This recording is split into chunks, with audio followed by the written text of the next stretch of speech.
And the show CSN Fights on Mondays. That's what you're promoting. Excuse me? Second off. Always do that. Second off. If you want to hold the belt over your shoulder for free, man. Yeah, that'd be good. Are we running it through the studio? We're recording this on a path that's already rolling. All right, here we go. In 3, 2. Hi, I'm Andre Ward, and I'm in the Xfinity Green Room, and I'm here with the champ, Andy Vences. He's got a big fight coming up March 10th against Angel Hernandez. So I'm going to ask you, will you be the first man to stop him come March 10th? Well, that's the goal, Andre. No one's done it, so I want to be the first to do it. I've done everything in camp.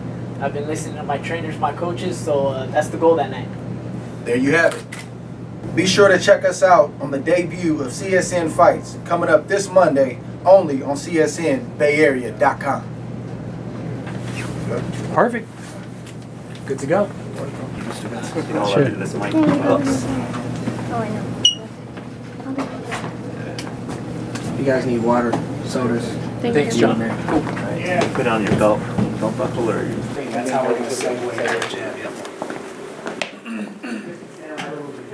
That are 5, 4, 3, 2. I'm joined by the shark himself, the champ, Andy Vences. How you doing, man? I'm doing good, Andre. How about yourself? I'm doing good. I mean, you brought this hardware in here, man. It looks good on you. Yeah, it comes with the territory. Man, listen, you got a big fight coming up March 10th, Angel Hernandez. We'll talk a little bit about where you're from and what you're all about, but just tell us a little bit about the fight. You had an open workout today. How are you feeling about the fight overall? I'm feeling great. I'm feeling mentally and physically well prepared. The media day was a great turnout earlier today, and I got a big tough fight ahead of me.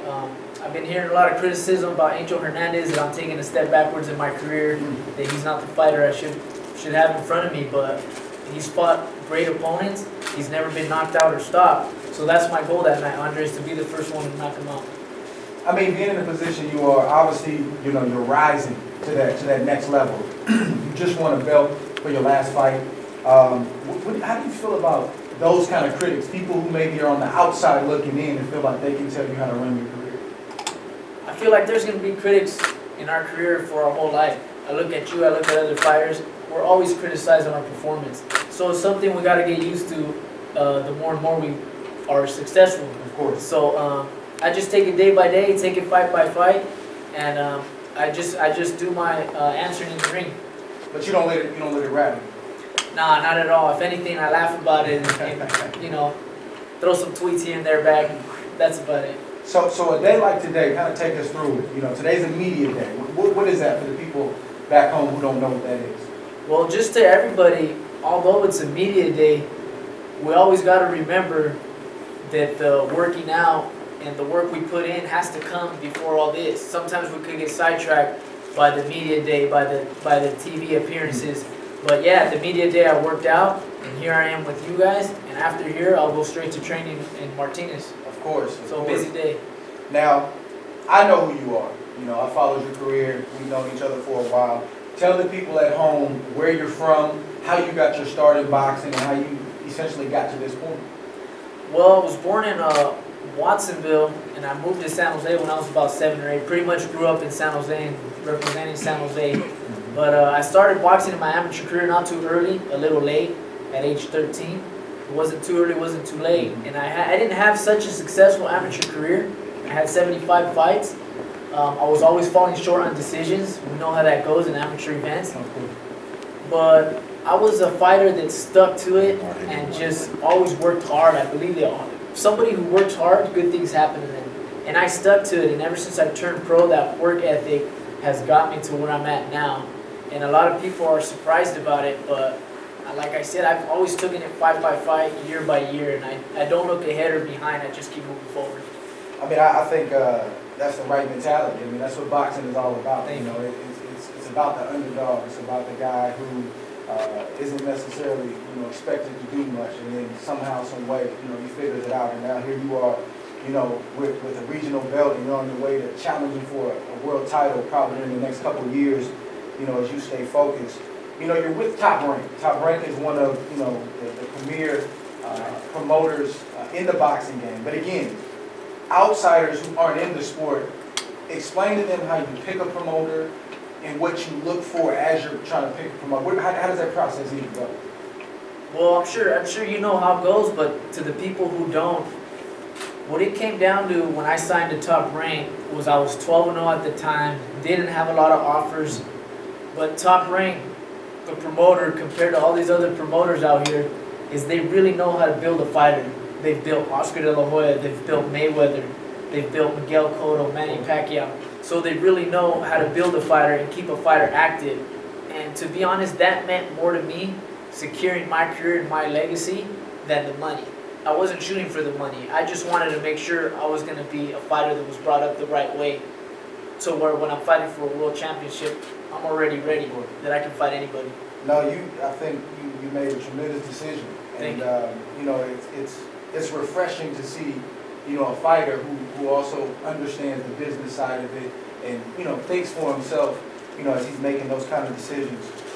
You know, one other thing that really piqued my interest was the fact that you got some new trainers for this fight. So I don't know how deep you want to get into it, but just explain to me, like, kind of what that process was and how it's turning out so far. Well, it's been turning out great. Everything is, you know, I'm not going to sit around and wait for something bad to happen to make a decision. I ended up jumping the gun. I am myself, and I run and make the choices I do in my life the way I have.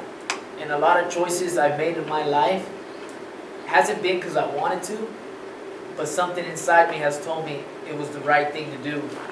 And moving on with this new trainer that I have now, Angel Cordon, I wasn't getting the attention I needed. The fights are only going to get harder, Andre. Of course. The fights from here on are going to get harder, and it's going to come down to the point where in boxing you can only box for so long, but sometimes you're going to have to dog it out in a fight back, and really fight that fight to get the victory. And that was the whole switch. I just need that focus, and I need someone who's going to be there next to me 100%. Not to do it for any other reasons, but because they want to help and because we have a goal together. Absolutely. If the team works, the dream works. A lot of people say that, and I believe in that. Absolutely. Now your opponent, Angel Hernandez. Obviously, you've heard all the talk. He's fought tough opponents. He's never been stopped. Obviously, I'm a fighter, and I know how that goes. I know you have a respect for Angel Hernandez, but there's also something in you that's saying, I'm going to be the first guy to stop him. Now, to a person who doesn't understand the sport, they'll look at a 13-71 record and say, oh, why is he fighting this guy? Right. Like you just talked about. But explain why a guy like this is so dangerous. Because he's just throwing punches from the minute he comes into the ring, and it doesn't matter what you hit this guy with, he's in front of you and always responding back. Sometimes those are the most dangerous fighters, are the ones who could just take the shot, take the body shots, and just keep coming. And that's going to place me in the ring where I have to take him under deep waters and really dig through to get the knockout. And I'm going to have to push myself, and I'm willing to do it. I'm willing to take some, to give some, but that's the goal that night. This is my last question. Lemoore, Tachi Palace. I've been there 4 times in my career. I love fighting there. It's a small, intimate, venue, but the people are loud. They come out and support. Obviously, you have a great following.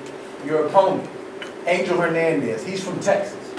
Do you think the Northern California fans, in that case, that's Central California, but your fans going to travel to Tachi and kind of give him a California welcome when you fight? Oh yeah, I mean, especially it being so close to home, I'm sure he's gonna be the one that's being booed, and, But at the end of the day, Andre, none of that has to do with my performance. Well, I'm gonna do better, if I'm gonna do worse. I know the task at hand, and whether I have fans booing or cheering for me, I'm gonna make sure I win, and I'm gonna push for that knockout that night. Listen, man, you got a great style. You got a great pedigree. Thank you. What I know about your story, I love it. Like you said, I didn't have, I didn't start when I was 9 like most guys, but you're making a name for yourself little by little by little, which is the right way to do it. So, I appreciate the time. Thank you. And good luck come March 10th, man. Thank you. Here's a look at the tail of the tape. Vince's with a perfect 17-0 record, a powerful puncher, 10 knockouts, but his opponent, Angel Hernandez, comes in at 13-7-1. But don't let that record fool you. Hernandez is very rugged and has never been stopped. Vince's has the height, and a significant reach advantage, which certainly comes in handy when he's trying to establish his signature jab. Here we go. 5, 4, 3, 2. So here we are, back with Andy Vance. We're getting ready to do a little demonstration. I'm a student of the game, and as I watch your fights, you do something that I like to do, which is what we call, in my gym, an up jab, where the jab isn't in the traditional place right here on the head where you shoot it out straight. You kind of have it here, it's loose, and then bam, before you know it, it's kind of hitting the guy under his chin and sometimes straight in the face. Show me what that's all about. Well, the thing I'm your opponent. The thing is about it is you kind of got to sit on your back leg a little more than usual just to have your distance. A lot of fighters like to throw their jab and lean, but the right hand comes right over the top, and that's how they get caught. So when doing this jab that we like to throw, you always got to be aware that the right hand you got to be ready for that right hand at all times. So you just got to know your feet place and know your distance. You're a guy that's taller than me, so I don't think I would jab up to you. If I would jab up, I'd make sure to come back down, or I'd come down and up. So it just depends on the height and the range of the fighter. If I'm fighting a shorter fighter, it's a lot easier to use that style where I'm able to break through the guards and go up the jab. But if you're a tall fighter, I'm ready to throw up and down. So it just depends on the height and the opponent. A lot of these opponents, you got to know what they like to counter with and what they like to do. And that's a great point. Now, what would you say to somebody that says, oh, his left hand is too low, he's susceptible for a right hand? Right. Well, that's the fighter has to know that. That's why you practice this and trying to react. So every time I'm jabbing like that and that right hand comes, I'm ready to react with my check hook or my own right hand, knowing that distance. My goal is to make the punch fall a little shorter than it is, whether it's by a centimeter or an inch, and capitalize on that moment. And this was supposed to be just about the jab, but I got to bring up one more thing. Go ahead. The check hook. Now the check hook, I'm going to be honest, check hook is a little tough for me. I like to leap with mine or throw a short one inside. You throw a beautiful check hook when a guy is coming, you time him, you throw it, and then you're out of harm's way. Explain the check hook, at least to me, please, so I can understand it. Okay, well, the check hook, I like to throw it on fighters that are coming at me. I like to just gauge and sit and turn. But as soon as I get that turn, you got to respond. You got to right away throw to catch them off. That's the whole point of that check hook that I throw. Is this something you shadow box to work on? Is it a double end bag, heavy bag, mitts? How do you develop that in shadow boxing, you can also do it on the bag. Turn around and angle off the bag and throw a combination off the bag. Right. Okay. But don't pull out so much. Stay grounded so that you have that power on the check hook. You don't want to pull away from it and get caught with something. So just nice and tucked, and as soon as you're ready, once you land it, then you move. A lot of people like to throw the check and then move, but they're taking the power off the check hook. That's the whole point of it. I think that's me. I'm the guy that throws it and moves. So I just learned something today. Everybody back at home. Hey man, great stuff.